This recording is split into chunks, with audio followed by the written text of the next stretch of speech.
Chapter 20. The time came when I humbled Warden Atherton to unconditional surrender, making a vain and empty mouthing of his ultimatum, dynamite or curtains. He gave me up as one who could not be killed in a straitjacket. He had had men die after several hours in the jacket. He had had men die after several days in the jacket, although, invariably, they were unlaced and carted into hospital ere they breathed their last. And received a death certificate from the doctor of pneumonia, or Bright's disease, or valvular disease of the heart. But me, Warden Atherton, could never kill. Never did the urgency arise of carting my maltreated and perishing carcass to the hospital. Yet I will say that Warden Atherton tried his best and dared his worst. There was the time when he double-jacketed me. It is so rich an incident that I must tell it. It happened that one of the San Francisco newspapers, seeking, as every newspaper and as every commercial enterprise seeks, a market that will enable it to realize a profit, tried to interest the radical portion of the working class in prison reform. As a result, Union labor possessing an important political significance at the time-serving politicians at Sacramento appointed a senatorial committee of investigation of the state prisons. This state Senate committee investigated, pardon my italicized sneer, San Quentin. Never was there so model an institution of detention. The convicts themselves so testified. Nor can one blame them. They had experienced similar investigations in the past. They knew on which side their bread was buttered. They knew that all their sides and most of their ribs would ache very quickly after the taking of their testimony. If said testimony were adverse to the prison administration.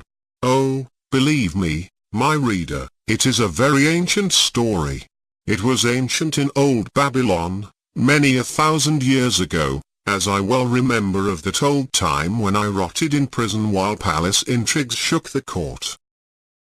As I have said, every convict testified to the humaneness of Warden Atherton's administration. In fact, so touching were their testimonials to the kindness of the warden, to the good and varied quality of the food and the cooking, to the gentleness of the guards, and to the general decency and ease and comfort of the prison domicile, that the opposition newspapers of San Francisco raised an indignant cry for more rigor in the management of our prisons, in that, otherwise, honest but lazy citizens would be seduced into seeking enrollment as prison guests. The Senate committee then invaded solitary, where the three of us had little to lose and nothing to gain. Jake Oppenheimer spat in its faces and told its members, all and sundry, to go to hell. Ed Morrell told them what a noisome stews the place was, insulted the warden to his face, and was recommended by the committee to be given a taste of the antiquated and obsolete punishments that, after all, must have been devised by previous wardens out of necessity for the right handling of hard characters like him. I was careful not to insult the warden. I testified craftily, and as a scientist, beginning with small beginnings, making an art of my exposition, step by step, by tiny steps, inveigling my senatorial auditors on into willingness and eagerness to listen to the next exposure, the whole fabric so woven that there was no natural halting place at which to drop a period or interpolate a query. In this fashion, thus, I got my tale across. Alas! No whisper of what I divulged ever went outside the prison walls. The Senate committee gave a beautiful whitewash to Warden Atherton and San Quentin. The crusading San Francisco newspaper assured its working-class readers that San Quentin was whiter than snow, and further, that while it was true that the straitjacket was still a recognized legal method of punishment for the refractory, that, nevertheless, at the present time, under the present humane and spiritually right-minded warden, the straitjacket was never, under any circumstance, used.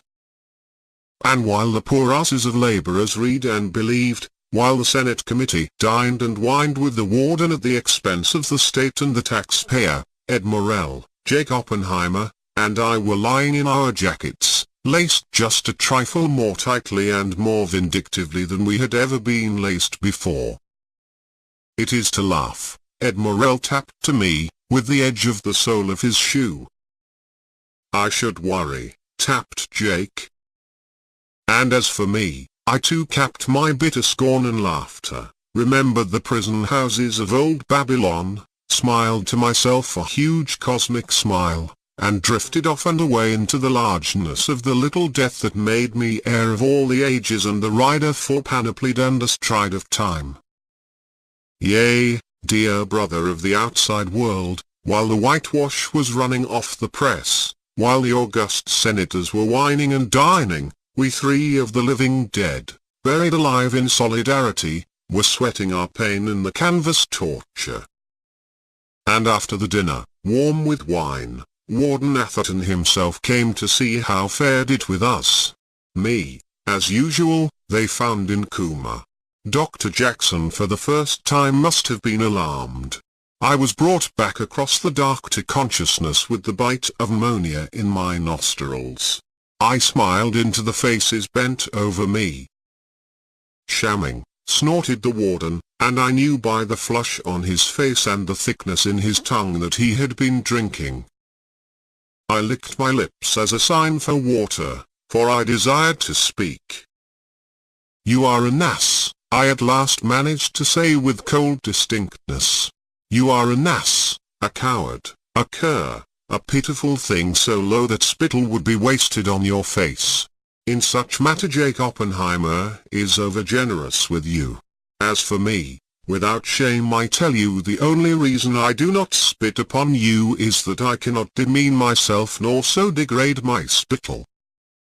I've reached the limit of my patience," he bellowed. "I will kill you, standing." "You've been drinking," I retorted. "And I would advise you, if you must say such things, not to take so many of your prison curs into your confidence. They will snitch on you someday, and you will lose your job." But the wine was up and master of him. "Put another jacket on him," he commanded. "You are a dead man, standing. But you'll not die in the jacket. We'll bury you from the hospital." This time, over the previous jacket, the second jacket was put on from behind and laced up in front. "Lord, Lord, Warden, it is bitter weather," I sneered. "The frost is sharp. Wherefore I am indeed grateful for your giving me 2 jackets. I shall be almost comfortable." "Tighter," he urged to Al Hutchins, who was drawing the lacing. "Throw your feet into the skunk.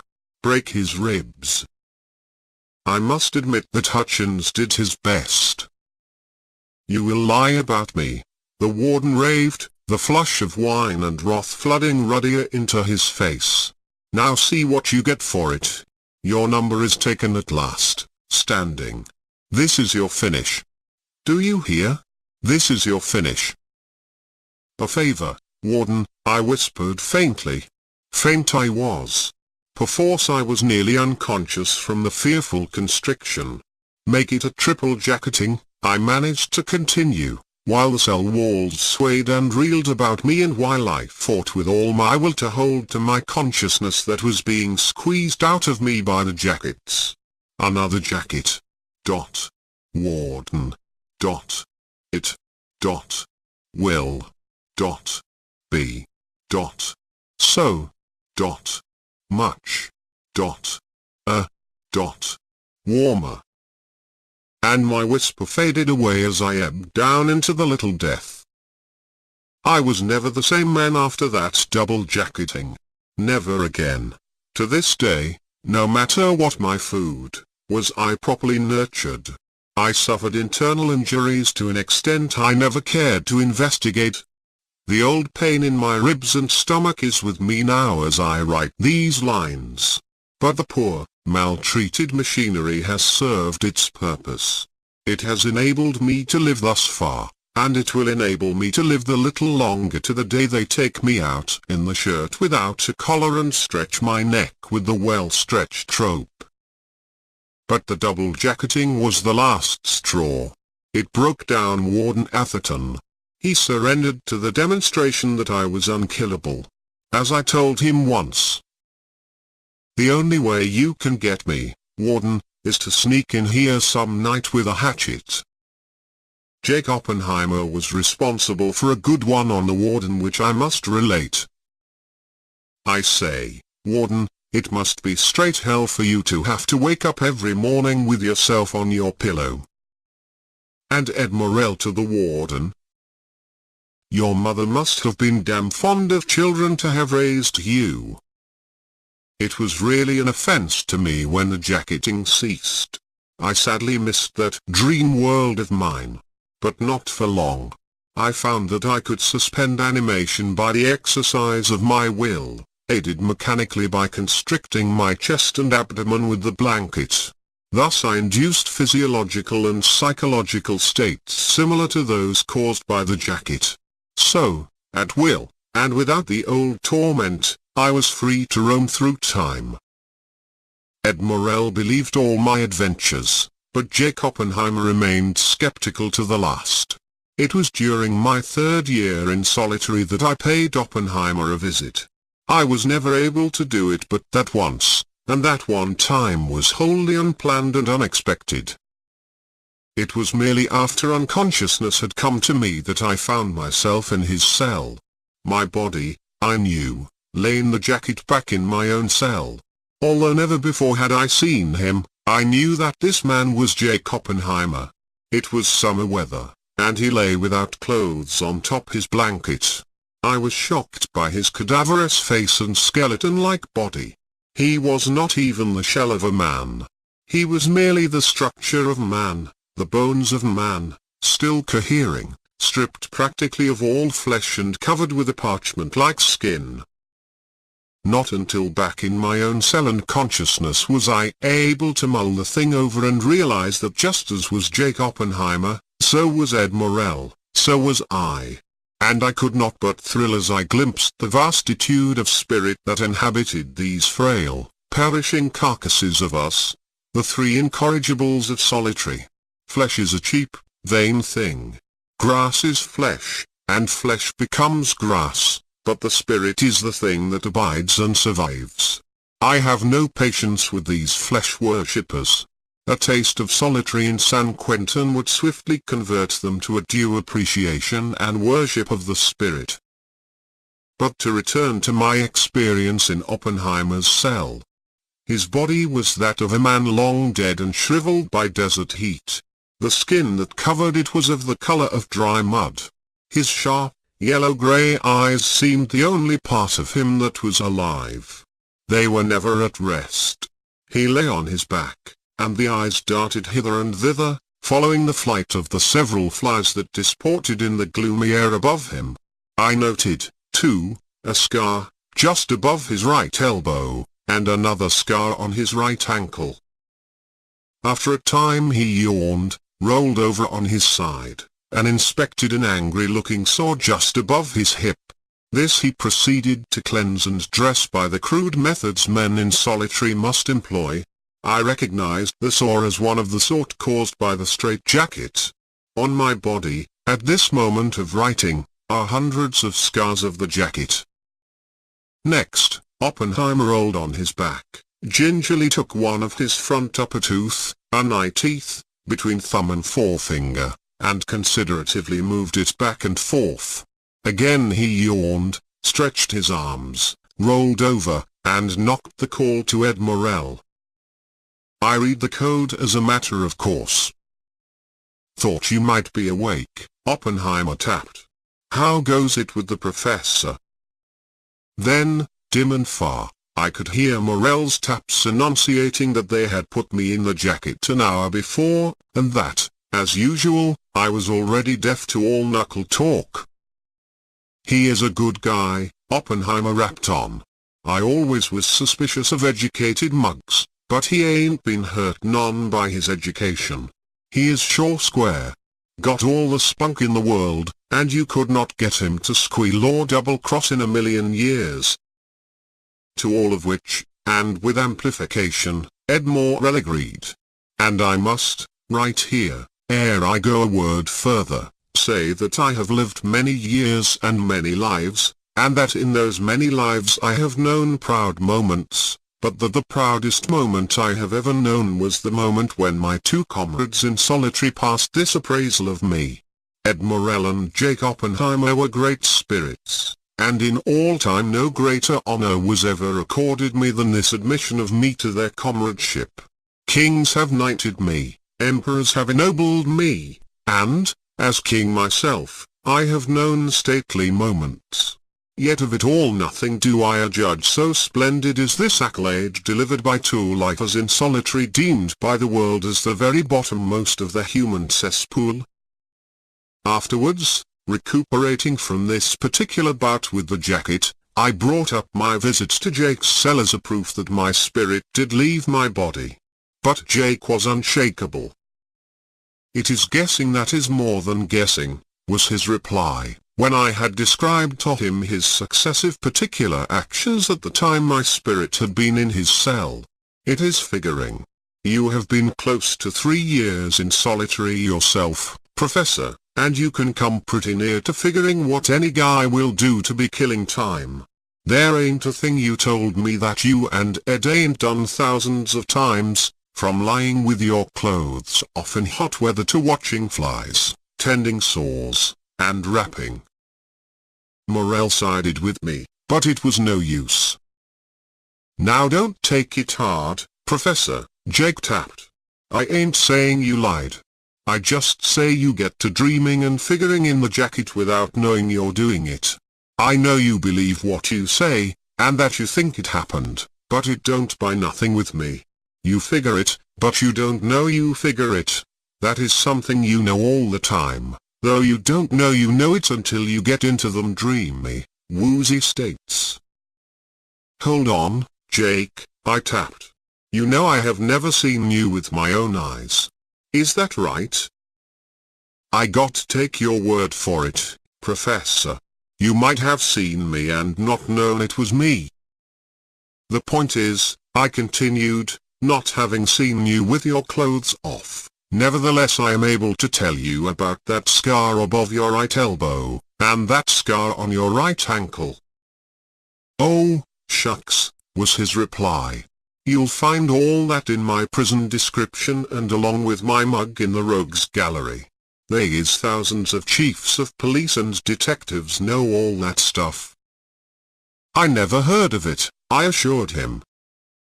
"You don't remember that you ever heard of it," he corrected. "But you must have just the same. Though you have forgotten about it, the information is in your brain all right, stored away for reference, only you forgot where it is stored. You've got to get woozy in order to remember."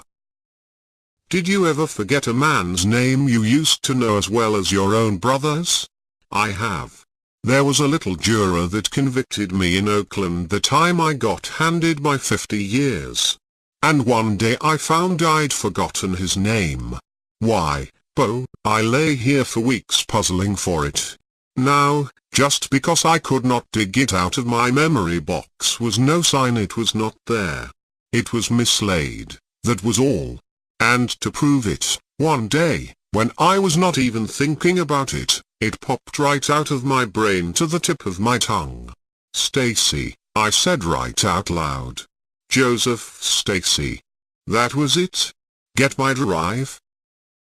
"You only tell me about them scars what thousands of men know.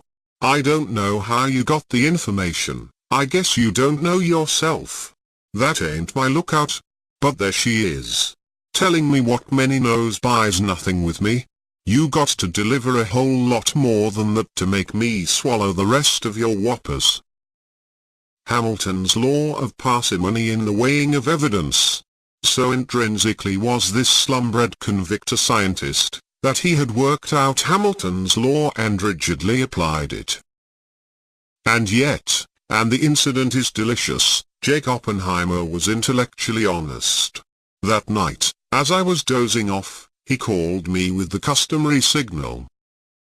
"Say, Professor, you said you saw me wiggling my loose tooth. That has got my goat. That is the one thing I can't figure out any way you could know. It only went loose 3 days ago, and I ain't whispered it to a soul."